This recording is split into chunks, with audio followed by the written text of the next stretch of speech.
Well, I think especially if you're not a single mom and you have that father in the house that's, not going to hear of that, not going to have a gay son, I think the parent may, or parents together, may have to speak to someone first, if they even have suspicions of it, to see how they could possibly open up with that child, especially if they're not close at all in that area, because I think that could be a challenge. I'm not sure how they would deal with that, because fortunately I didn't have to deal with that.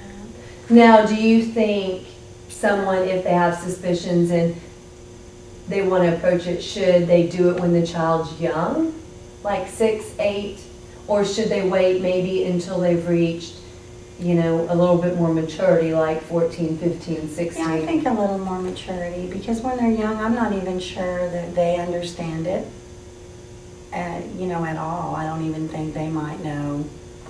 I've asked Ryan before, do you think so-and-so's gay? I don't even think they know if they're gay or yet, Mom. It's just, you go through so many different changes when you're growing up that it may be a little bit confusing. What about a child or someone who's younger who may be watching and doesn't know how to approach the subject with their parents? Let's take the reverse role and see it through the child's eyes. How can they, being a parent, approach this subject with their mom or their dad? I think you could, I think for a child, if a child was watching me right now and saying, okay, your son did it, how could I do it? I think that you would go to probably your mom, I think, because moms are nurturing. That's the way God made us. I think that you would sit down with your mom and say, I really want to tell you something. I really don't want you to be mad. I'm afraid you're going to be mad, and I don't want you to be mad. That's why I haven't said this to you. That's why I haven't said anything yet. But promise me you'll at least listen, and that the mother listening or father listening has that open mind and open heart to listen to the child and understand, that is your child, and your flesh and blood. It doesn't mean you did anything wrong. It doesn't mean you were a bad parent.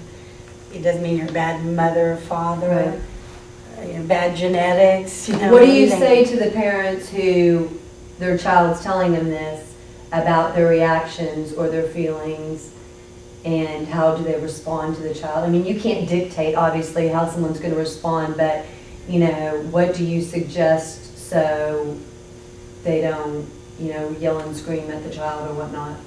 I think they should just lovingly listen and let the child tell them how they're feeling, because it may be a situation where the child is hurting and they themselves don't really, maybe they're confused and don't really know how to do it. So both of the parents or one of the parents is going to have to be really strong and really listen. And you can be mad and go in your room and cry and, why did this happen and all that, but I don't think you should ever do it in front of your child, I don't think you should ever let a sibling know that you're unhappy about it, or that it's, that it's wrong or anything, because it's a family issue that you have to work together and get through it. We'll be right back. For resource information, contact the Gay Lesbian Student Education Network at www.gisen.org or Human Rights Campaign at www.hrc.org. Thanks for joining us today. We're talking with Rhonda about discovering her child is gay. And so tell us how your family dealt with finding out that Ryan's gay. You had another son at the time, so how did everyone come together? And basically, and how did you initially deal with it whenever he wanted to bring a boyfriend home? Was that any different?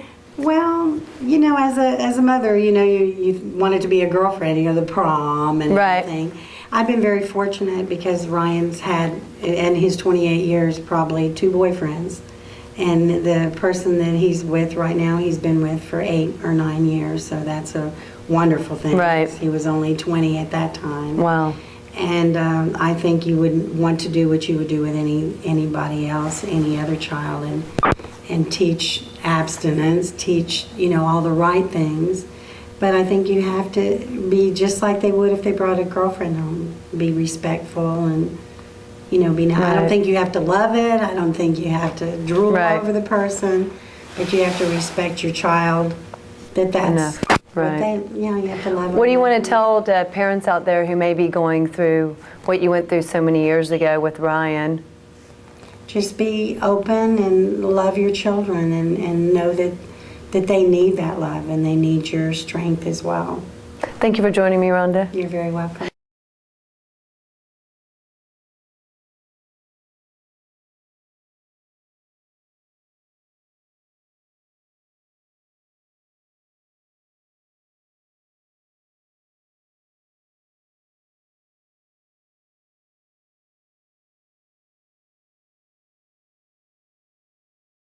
Thanks for joining us today on Jessica. If you have any questions, you can email me at jessica@jessicarector.com. And I do have a billboard going up December and January in DFW, so look for that. We'll see you next time on Jessica.